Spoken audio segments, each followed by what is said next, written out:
Live from downtown Bakersfield, 17 News, your local election headquarters presents the Kern County Supervisors District 2 debate. Local issues that matter to you. Now, your debate moderators, Alex Fisher and Jenny Ha. Good evening. Tonight, live from downtown Bakersfield, the race to fill the seat vacated by Zach Scrivener. 6 candidates are looking for your vote. And with no primary in this race, each vote will carry a significant weight as we head into Election Day. Good evening, everyone. I'm Alex Fisher. And I'm 17 political reporter Jenny Ha. We will be your hosts over the next hour. The candidates in this race are looking to represent the 2nd supervisorial district of Kern County. The district is the largest geographically and spans from Taft to California City and includes areas of Tehachapi and small portions of South and Southwest Bakersfield. The winner of the race will represent the district for a partial term until 2026 instead of the full 4 years. This is because Scrivener resigned midterm. Let's go over the debate rules. Each candidate will get 30 or 60 seconds to answer a question. If there's a follow-up or rebuttal, the candidate will get 30 seconds and 15 seconds for clarification if needed. We will remind candidates of those times throughout the night. When their time is up, the sound of a bell will ring. All right, candidates, welcome. Thanks so much for being part of this debate. We want to first give each of you tonight an opportunity to make an opening statement. So each candidate will have 30 seconds to make an opening statement. And the order of these statements was done by a random draw earlier. We begin tonight with Chris Parlier. Mr. Parlier, you have 30 seconds. Thank you. Chris Parlier, military veteran, retired special agent from the Department of Justice. Was known as a Rubber Meets the Road council member, and love to be your supervisor. Thank you. Mr. Parlier, thank you. Next up, we have Mr. Graff. You have 30 seconds. First, thank you for having us here tonight, and thank you for everybody in Kern County listening to us, and hopefully we can get the right person in the right seat. My name is Pete Graff. I come with over a decade of business experience. I come with over 2 decades of law enforcement experience, and that's what I plan on bringing to the table as your 2nd district supervisor, is bringing more commerce towards the area and bringing back a safe and secure community. Mr. Graff, thank you. Thank you. Up next, we have Ms. Bernita Jenkins. Ms. Jenkins, you have 30 seconds for your opening statement. Good evening. I'm Bernita Jenkins, and I'm running as your public servant. That's what I've done most of my life. I've worked in the school system. I've worked as a labor rep. I've served on the Greenfield School Board, and I've served on several commissions and boards. And I'm just excited that if I'm elected, you have taken my application and you've given me the go-ahead to be your supervisor. Ms. Jenkins, thank you so much. Up next, we have Mr. Dale Cisneros. Mr. Cisneros, you have 30 seconds for your opening statement. Thank you. Good evening. My name is Dale Cisneros. I have lived in Kern County for over 55 years. The first thing you need to know about me is that I am not a politician. I'm a grassroots America First candidate. I am a realtor, a businessman. I have a business degree with over 20 years of experience, and my topics that are most important to me are oil and gas, public safety, and election integrity. And I thank you for having me tonight, and I look forward to being supervisor. Mr. Cisneros, thank you so much. Thank you. Next, we have Mr. Kelly Cardin Jr. Your opening statement, 30 seconds. Thanks, Alex. Thanks, Jenny. I'd like to thank everyone for tuning in tonight. My name is Kelly Cardin Jr. I'm a lifelong and 3rd-generation resident of the Kern County's Eastern Kern County. I'm currently a member of the Roseman Town Council.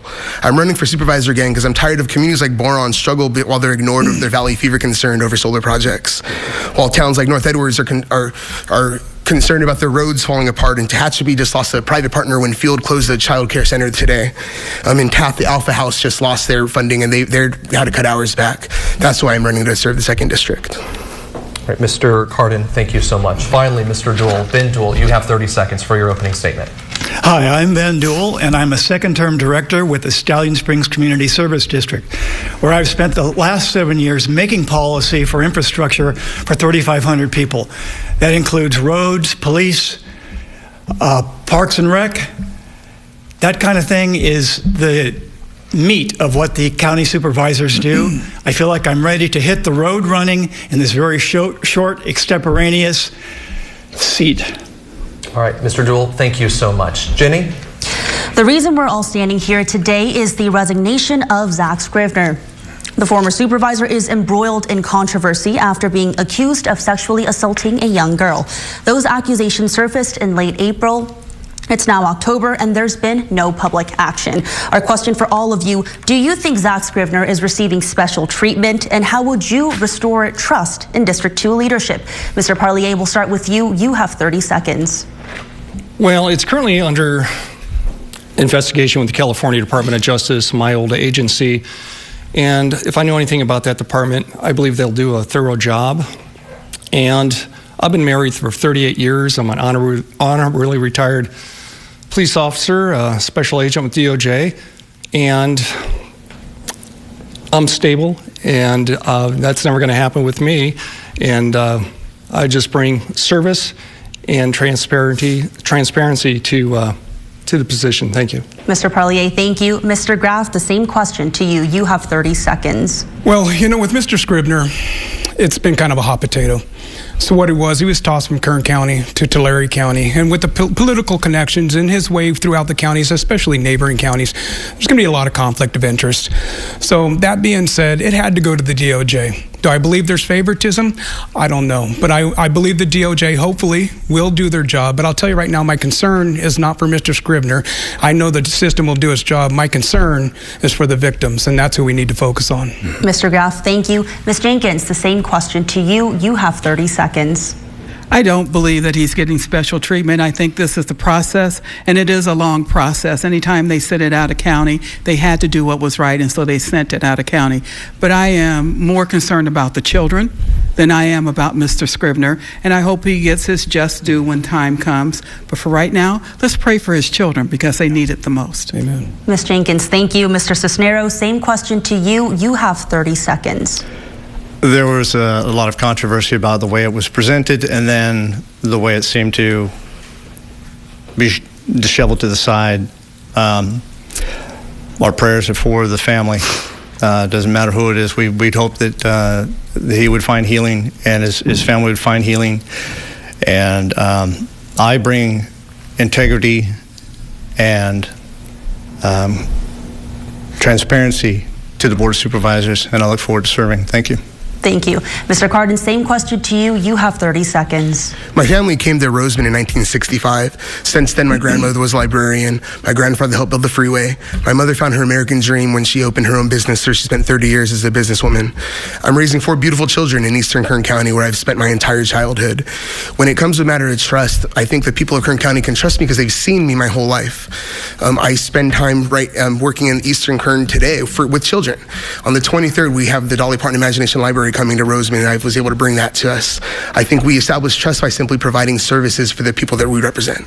Mr. Cardin, thank you. Mr. Duell, same question to you. You have 30 seconds. I have no reason to believe that the Attorney General is not being impartial. And I think this is a matter that's in process and is not for us to talk about until it becomes public. And why it has not become public is a matter of concern. But I would say that this is an issue with this district, is we have dynasties and we have people that are not independent. And if you want independent thinking, then you should vote for independence, and that is me. I am an independent. I am a no-party preference candidate, and I will work with all sides to get progress. Mr. Duell, thank you. A follow-up now for all of you. Many of you have described District 2 as the red-headed stepchild and have expressed concern of the district not getting its fair share of county services. In what areas do you think the county needs to invest additional resources? Mr. Parlier, you have 30 seconds. Well, I'm running as a public safety candidate, and that's what I hear from most folks as I've traveled around, is law enforcement services. Real crime is a real problem. Also, just support for our oil industry, ag, water. That is something that I will be really engaged in regularly. And I was up in Fraser Park the other day too, and they were just talking about town needs, like they're bringing back their pond.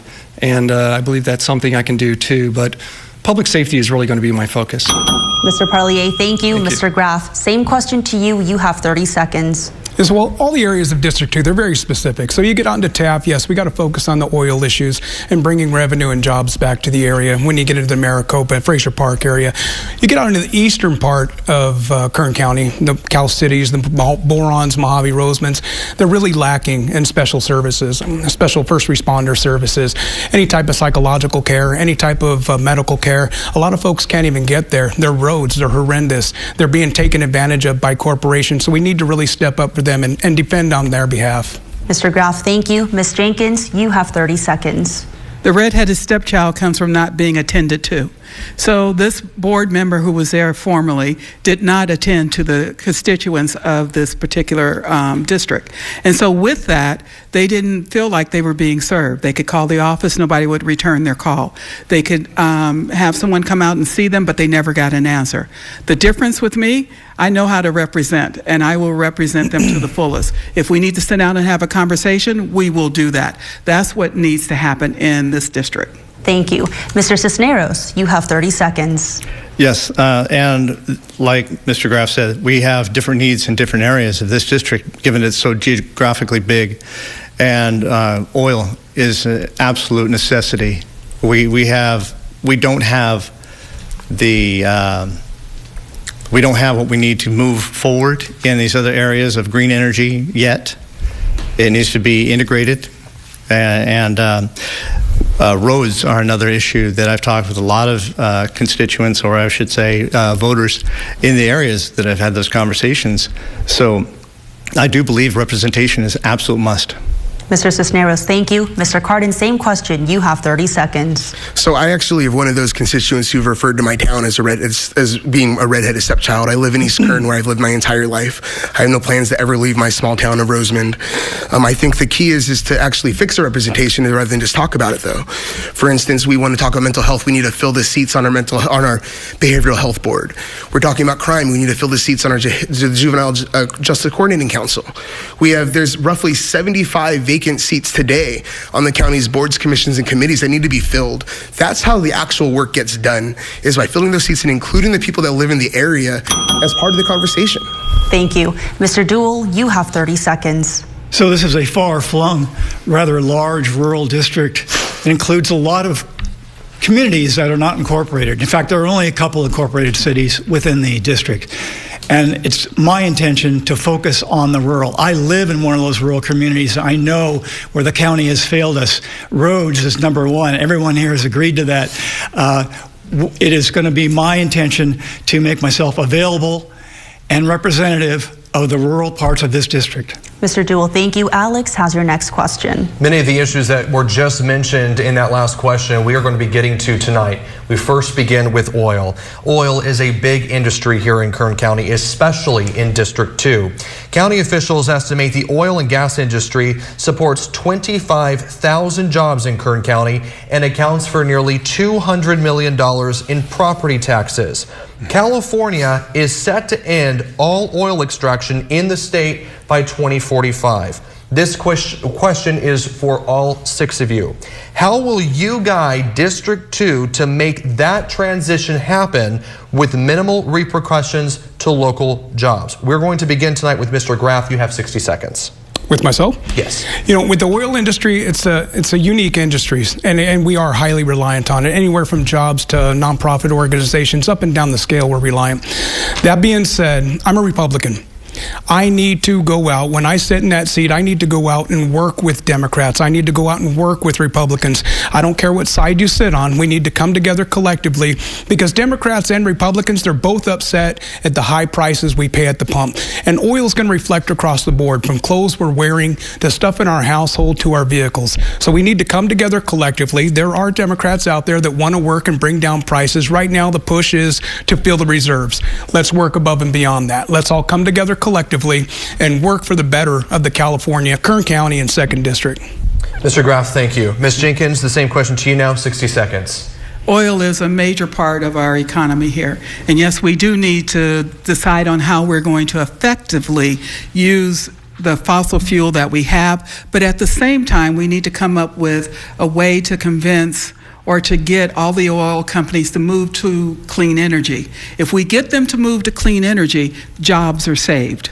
we are able to move those folks into those jobs. Think about the carpenters who go out and put up the windmills. Those folks will be able to go out at the same cost and get the same payment that they did, or pay it that they did as an oil field worker, and being able to be part of the clean energy. So I think we just need to transition everyone into a different industry, but a better paying job. Ms. Jenkins, thank you. Mr. Cisneros, same question to you, 60 seconds. I have spent time specifically in Taft and talking with leadership, and they informed me that they are really stepping up to do what's necessary to find new ways to just transition, is the term that's being used. And honestly, as a Republican, as a conservative, as a believer in the natural resources that we have, I don't believe that we'll ever be able to transition away from oil. And I'm hoping that that could be something that we can, stay with. Having that been said, they are working at ways to transition. They are working in absolute best and highest practices to find new ways and work in new jobs. But this has been a difficult transition, but hopefully we can make it. Mr. Cisneros, thank you. Thank you. Mr. Cardin, you also have 60 seconds. Well, one of the ways we handle that is, of course, with single issue coalitions with other counties across the state. Sacramento is not targeted just Kern County, it's targeting other counties as well. So I think we should build those relationships and exploit that what's happening to them too.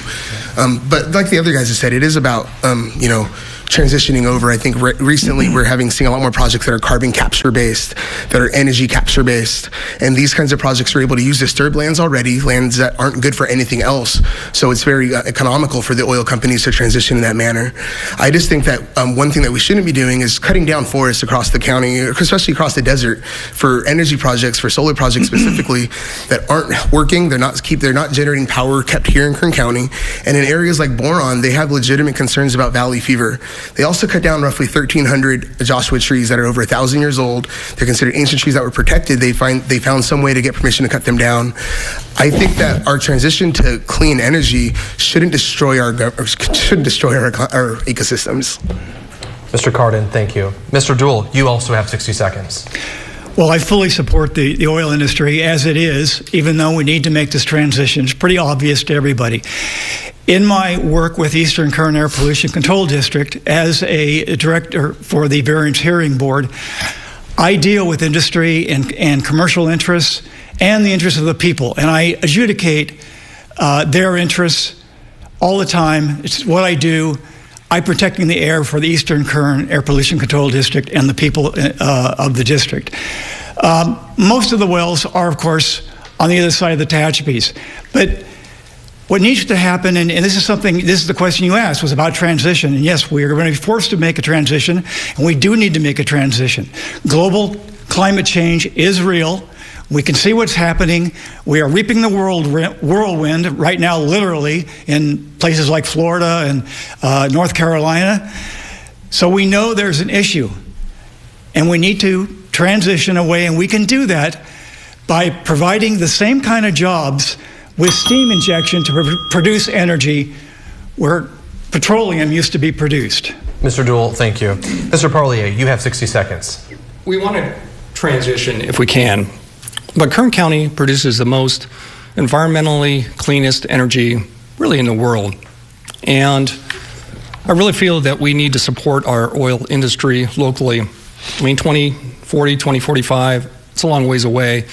I mean, if you look at the Middle East right now, I mean, it's really on fire. You could have a major war there any minute. Oil could go up $20-40 a gallon literally overnight. And I want to work with our oil industry now to be able to supply those needs, because if California, if that happens and gas goes up $5 a gallon literally in a month, that's going to hurt the people that I used to represent. Really, the poor. And a lot of them were Democrats. They were, they lived on an extra 50 cents or $1 in their paycheck. And if gas goes up, by a few bucks, they're going to be broke. And I want to support our energy industry, our local oil, to make sure that doesn't happen. Mr. Parlier, thank you. Jenny? District 2 is home to some of the biggest renewable energy projects in Kern County. A solar farm near Boron recently became the subject of controversy because the company behind it cleared out thousands of Joshua trees. Angry residents say they're concerned about the impact on endangered animals and the destruction of mostly pristine land. How do you balance environmental concerns with the need for renewable energy? Mr. Cisneros, we begin with you. You have 60 seconds. Well, coming from a construction background, I understand that environmental impact reports are absolutely a necessity, first part of the EPA requirements. And so trying to balance those, I will have to say that some of the discussions that I've had with managers of those solar fields are giving me feedback that they've had very major issues with fires with those lithium batteries many times over. So it hasn't proven to be an effective resource yet. We need to continue to integrate better, especially with what we have available in our oil fields. So it's going to take a lot of work. It's going to take a lot of communication to with the powers that be to make sure that we're working together and not just ripping trees out and impacting the environment and in a way that we don't know how it's affected completely. Mr. Cisneros, a follow-up. In an interview with KGET, you suggested that an answer to District 2's problems, including the loss of jobs in the oil and gas industry, could be switching Kern from a general law county to a charter county, one that has more local governance authority. Yes. Specifically, how would this work? You have 30 seconds. Specifically, moving to a local governance will give us more local control. We would be able to move in a way that would give us more power to make decisions locally, especially when it comes to oil. You know, and granted, it's we would be moving away from state laws to local governance, and I think that would be effective. And so it's going to take a big discussion. So I know we can move there. Thank you. Mr. Cardin, how do you balance environmental concerns with the need for renewable energy? You have 60 seconds. Well, I'd stop ignoring our constituents for one. I mean, the citizens of Boron have reached out to the Valley Fever Institute very clearly, and they have proof that the Arantina Solar Project is going to potentially make Valley Fever spike in the area, and they've been completely ignored. I certainly don't think saving the environment should be killing our constituents. So I think that might be one thing, is respecting our citizens, right? But it's about making sure that projects make sense. The Hydro Solar Project in Roseman's getting ready to be built, and that's going to be a huge economic boon, as well as it's going to help a lot of it's going to help the climate. They're going to store energy on site. They're going to transfer it as in the nighttime when the need goes higher. So I think, making sure projects make sense, and we shouldn't be destroying the environment to save it. Mr. Cardin, a follow-up. You said if elected, you would ask the county to explore leaving the state of California due to oil regulations. That is a concept that other counties have explored with no success. Legal experts say it's a move that would have to be approved by Congress. Does your proposal mean Kern County would become its own state? And what exactly does the process look like? You have 30 seconds. So I don't know if becoming its own state is the right decision or not, but what I know is that my fellow candidates, as well as most politicians across Kern County, have described the governor's relationship with oil in Kern County as abusive. They've called it an attack on families, attacks on kids, attacks on jobs. One high-level elected official actually called the attack on our oil industry a security threat. If they really believe the things they're saying, then we should be actively looking to end the relationship and end an abusive relationship at all costs. I have 2 daughters. I would never advocate for them to stay in an abusive relationship, and I wouldn't allow the residents of Kern County to do it either. Mr. Cardin, thank you. Mr. Duell, how do you balance environmental concerns with the need for renewable energy? You have 60 seconds. Well, in fact, that's pretty much what I do. That's a description of my job as adjudicator, being a variance hearing board director with Eastern Kern Air Pollution Control District. But, you know, the Joshua tree is a protected species elsewhere. And I think that's part of Kern County's issues is we're not taken as seriously as other places in California. So I feel like this is all of these always have to be balanced, and that is imbued in me from my academics. I have a bachelor's degree in biology and a master's degree in atmospheric science. So all of this is always within my thinking. And being an independent, I'm able to reach out to both sides, work with both sides, and try to get these things ironed out before they become issues.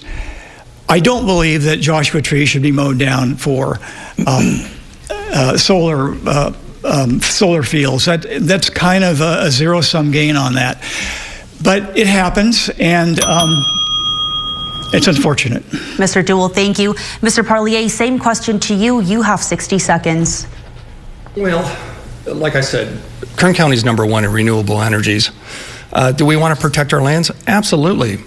We want to have that pristine land out there. I remember in driving out there when I was in the military and how pristine and beautiful it looked.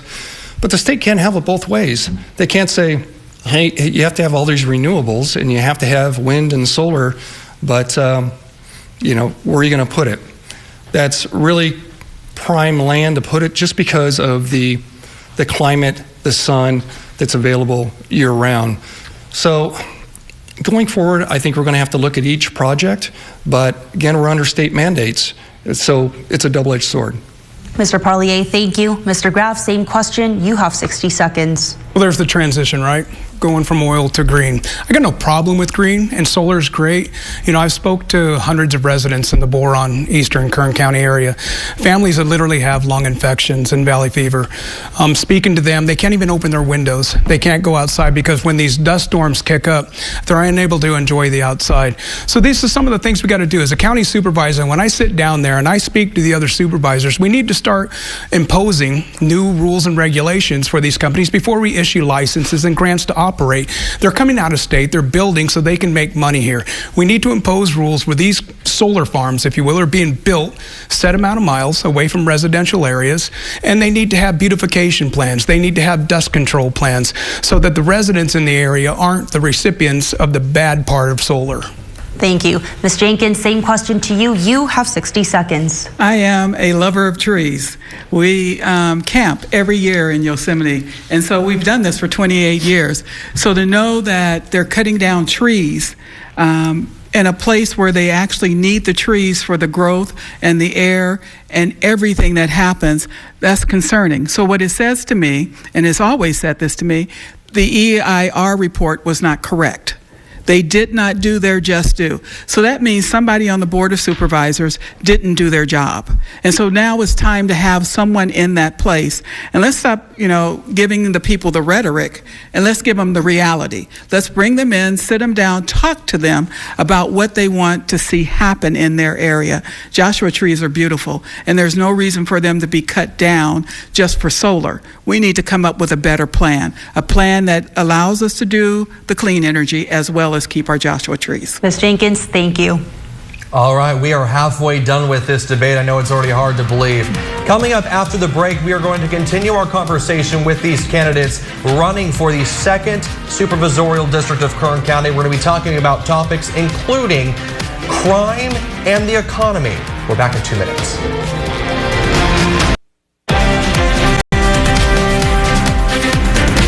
All right, welcome back, everyone. We are joined by the 6 candidates running for the 2nd District Supervisorial race seat here in Kern County. Thanks so much for joining us tonight. We continue our conversation right now. The county of Kern is home to 25,000 businesses, and the southern portion of the county has seen tremendous growth over the last decade. The outlets at Tejon, distribution centers, and the new Hard Rock Hotel and Casino are just a few examples.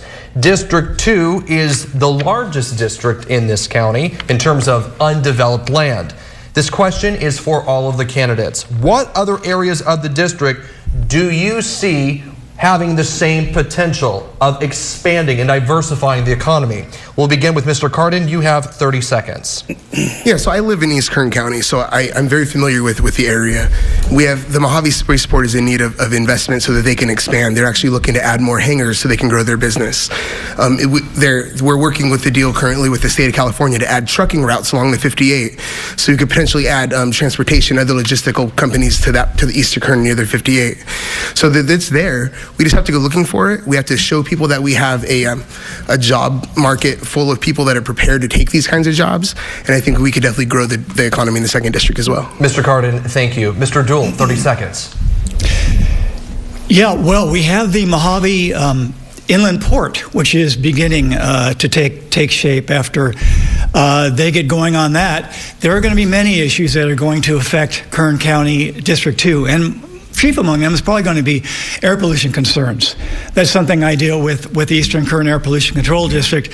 But everybody in the Eastern Kern County is going to have to be aware that their air is going to take a hit from the increased diesel traffic there. So it's a balancing act, isn't it? What are we willing to give up for increased commerce, and what are we willing to take advantage of? Mr. Dool, thank you. Mr. Parlier, 30 seconds. As a council member that had the south end of Bakersfield with the Hard Rock and Tejon, it's really going to bookend the city of Bakersfield. I had 2 projects that are coming online now. They're going to provide thousands of jobs to really a regional area. So I think that area is going to continue to grow south. I call it the new Rosedale. As the city grows that way, the Rosedale area is kind of played out as it's going west. So I think there's a lot of opportunities for growth, businesses, and development. Mr. Parlier, thank you. Mr. Graff, 30 seconds. Well, you know what these businesses did? They took advantage of the land and the space out there. And that's one of the things I'm doing. I'm speaking to 2 logistical companies already about utilizing the freeways out there and utilizing the large spaces out there of land that's available for them. And when you speak to them, you got to tell them about the lower tax bracket. You got to speak to them the cost about living. You got to speak to them that we have a high unemployment rate, so there's people readily to go to work. So when these people start hearing this, it intrigues them, it interests them, because this is a major thoroughway. They can go to Vegas, they can go to the Midwest. So we got to start utilizing our highways, utilize our land, and let's bring jobs to Eastern Kern County where people are really starving. Mr. Graff, thank you. Ms. Jenkins, 30 seconds. So we have California City that is really hurting right now. It has an abundance of land there. And so your question was, what could we do to improve? Bring businesses into California City. Use the old prison and give it some type of renewing.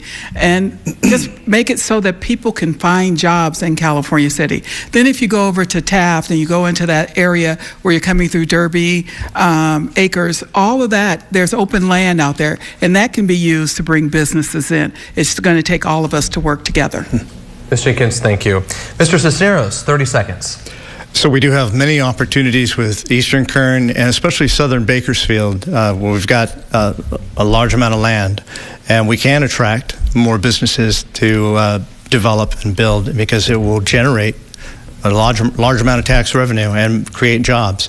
The biggest issue will be infrastructure or travel, and I think that if it's going to be semi-trucks or even travel by personal car for vacationing, things like that, it depends on what we're going to do and how much we need to invest in road structure. Mr. Cisneros, thank you. Thank you. Jenny has our next topic.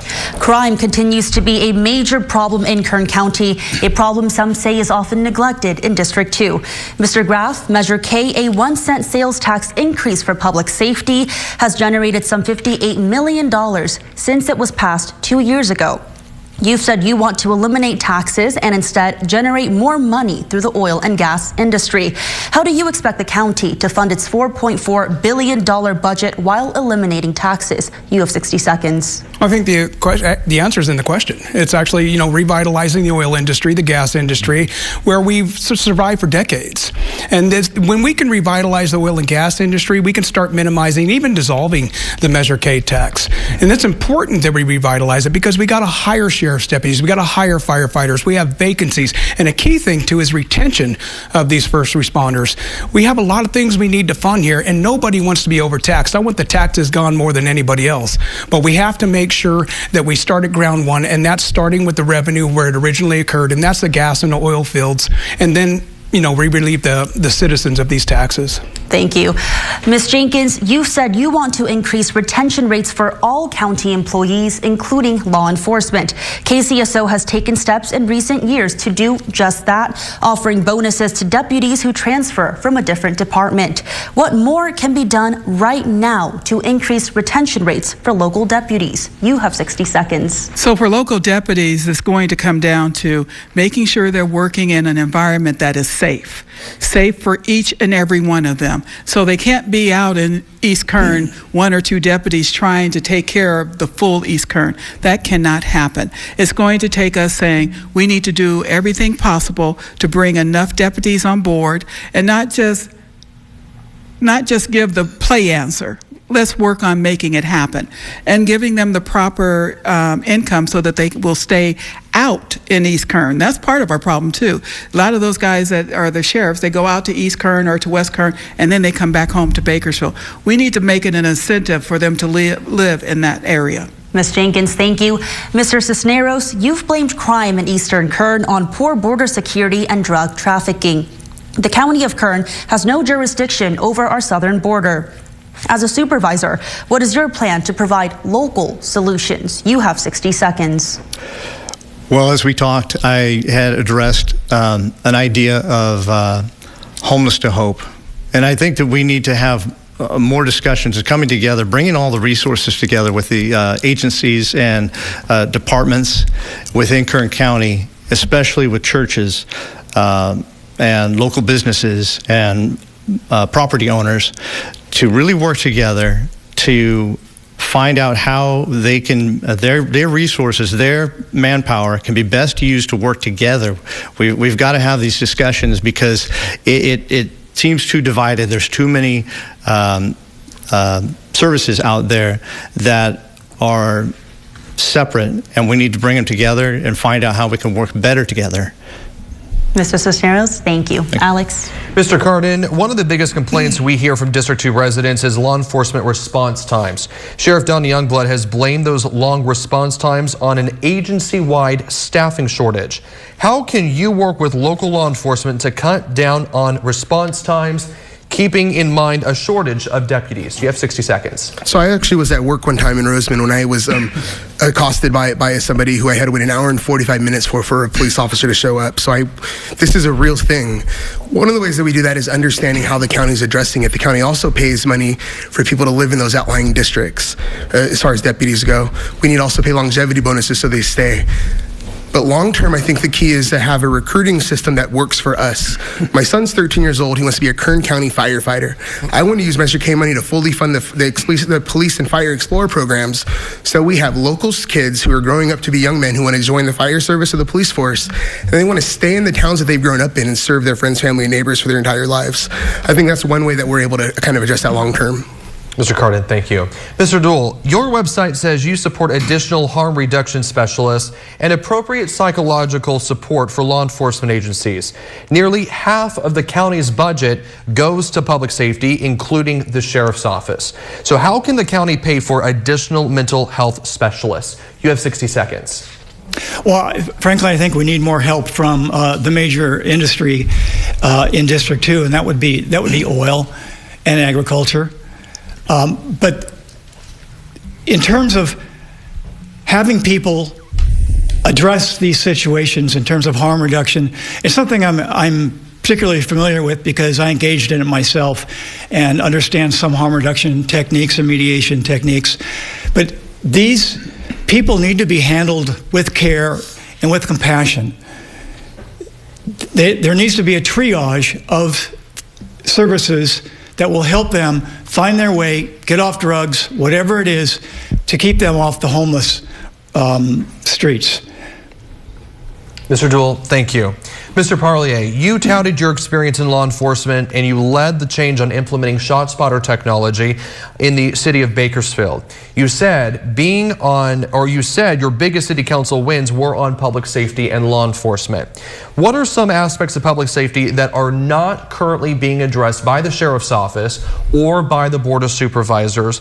And what are some of those things that the supervisors and the sheriff could do right now that you would lead the charge on if elected? Well, rural crime's a real problem. And when I talk to folks, farmers, industries, construction that are in the rural areas, they're just getting hammered with thefts. I think that's an area that we really can work on. Drone technology, when I was on the Bakersfield City Council, put $300,000 into drone technology, massively helped with surveillance, tracking, different things, thefts. When I was on the council, I was responsible for bringing on 100 new police officers, really stop the bleeding of police officers in Bakersfield leaving to other agencies by doing targeted longevity raises.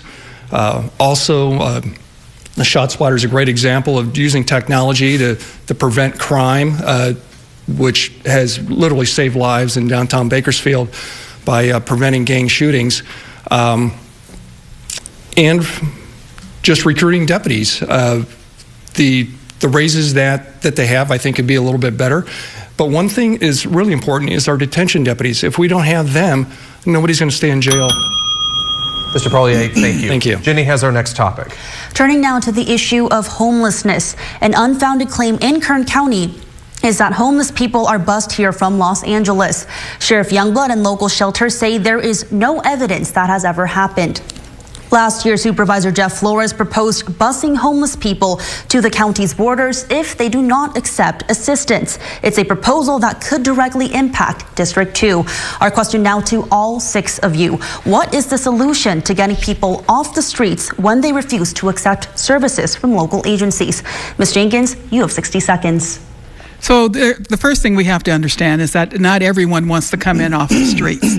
That is the very first thing. The next thing we need to understand, not everybody that's on the streets is a drug addict or have a mental issue. Some people are out there because they've lost their homes. They're out there because they've lost their jobs. So we need to fix that. We need to make housing affordable in Kern County, and we need to make sure that people have living wages within Kern County. Busing them to the border, that's rhetoric. Why would we do something like that? The people didn't come from there, so why would we do something like that? We need to make sure every agency is fully staffed so that they can help take care of every homeless person who comes in and says that they need help. Thank you. Mr. Cisneros, you have 60 seconds.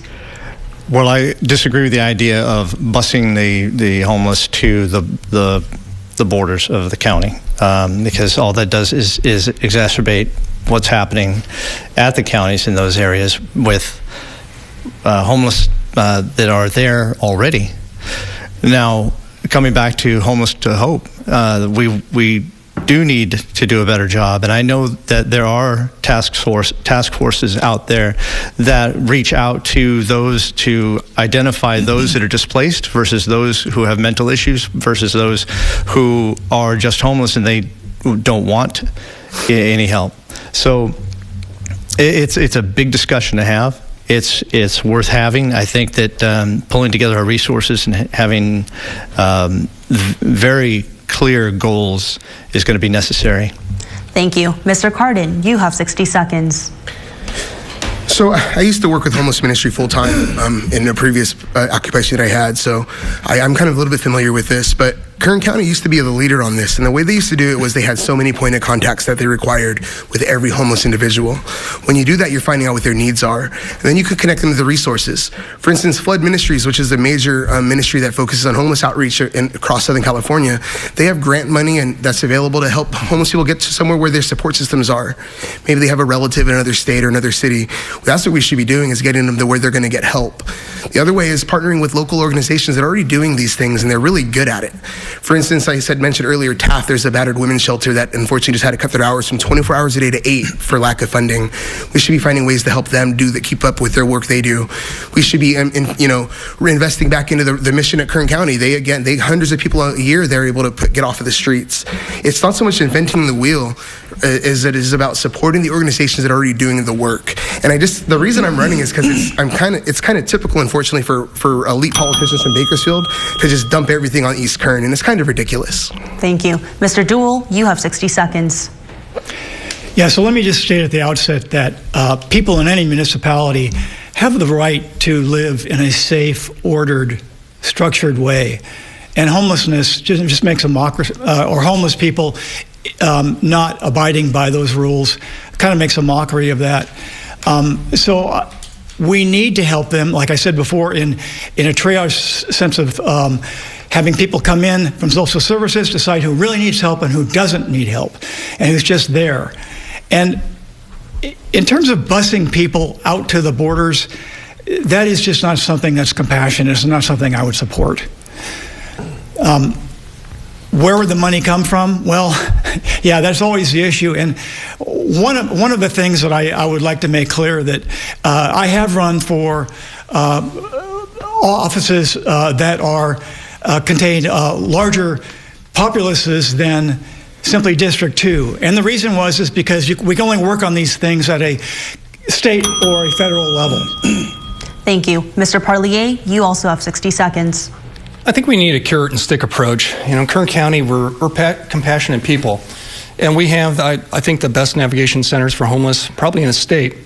And if somebody wants help, they want resources, they want housing, we'll shepherd them into that stuff. But especially an element of criminal homeless, downtown, they're wreaking havoc in Bakersfield, smashing windows, stealing property. And I feel we need to deal with those folks. And the criminal homeless need to be punished. Now, when it comes to busing, Gavin Newsom, when he was governor, started a program called Homebound in San Francisco when he was mayor.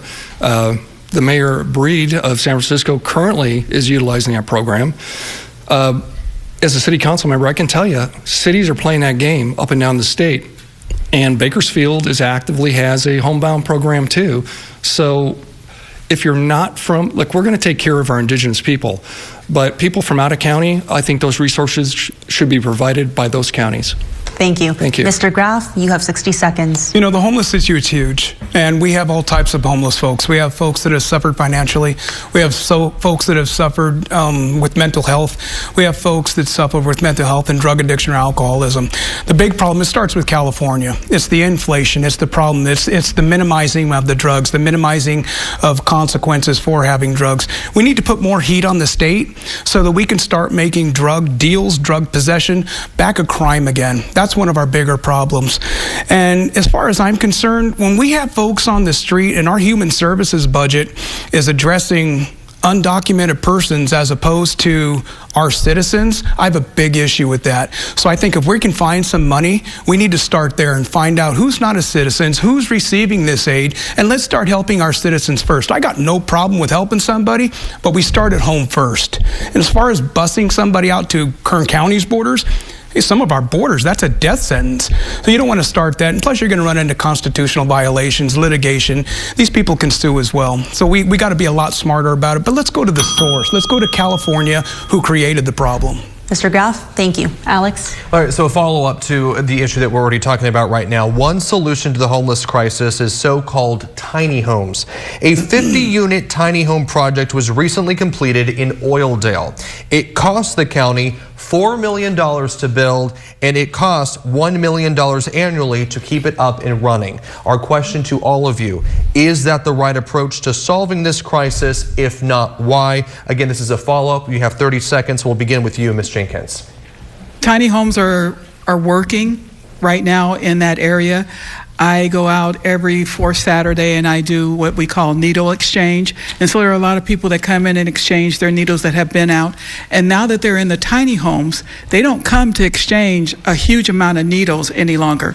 They come and they say, I am glad I have a permanent place to stay. Do I think we should support it? Yes, I do. Ms. Jenkins, thank you. Mr. Cisneros, same question to you, 30 seconds. Well, the way I see it is that the county should not be continuing to support these services. These are services that, if we continue to grow these services, all that's going to do is just add more to the to our over budgeting. Extending the budget.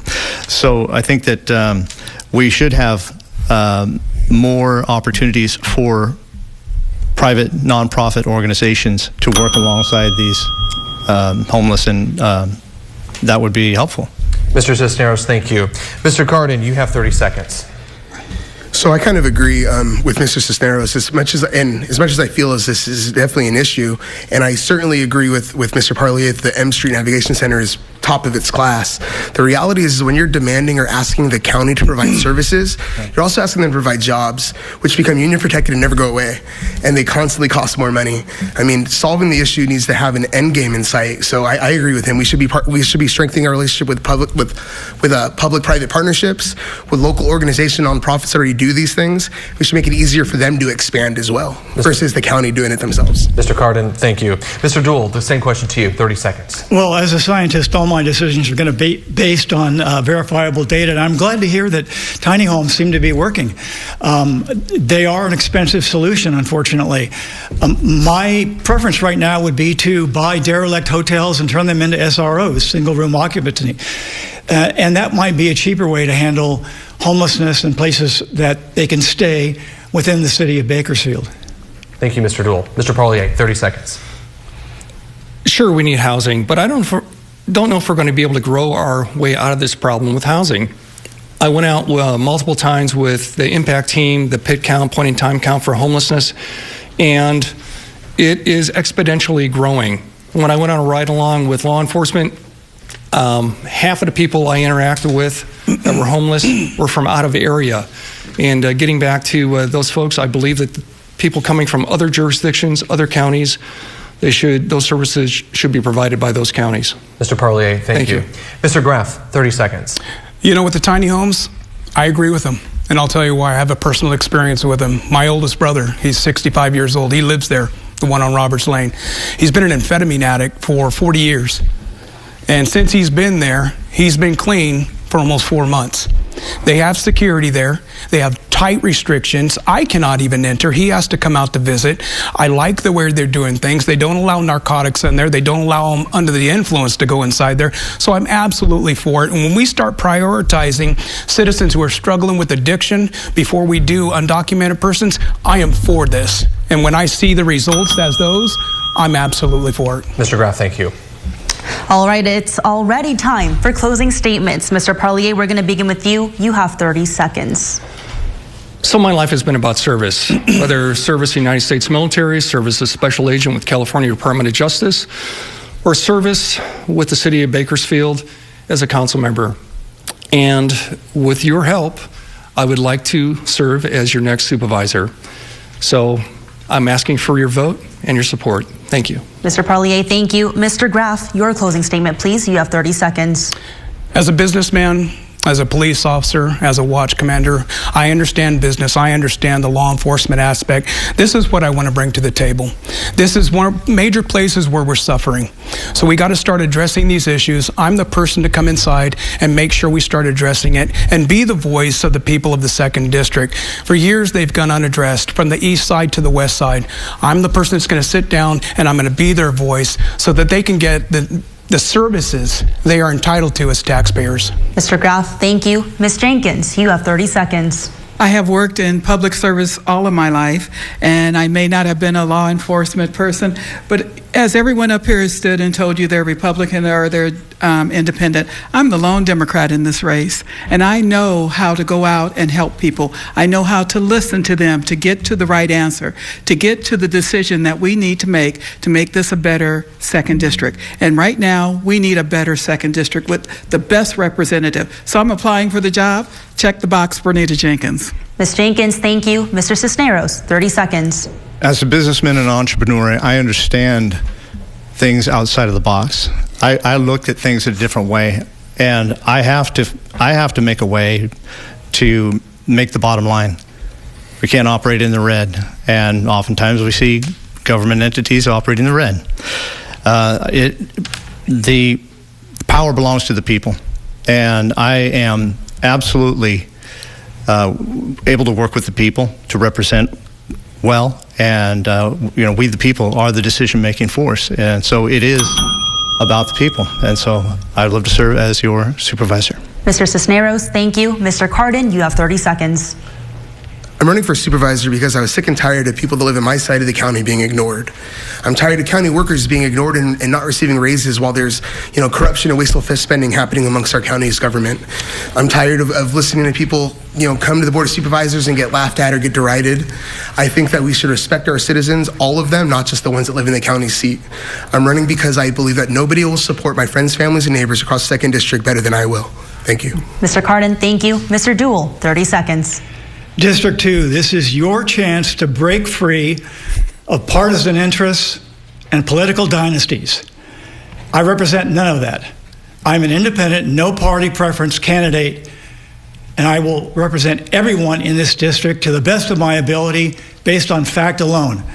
I stand for independence, compassion, and that's what I will imbue with each of you as I meet you and hopefully convince you that I would love to have your vote as supervisor of District 2. Mr. Duell, thank you. That is all the time we have tonight. I know it is a crowded race for 2nd District Supervisor. Thank you all for coming on tonight.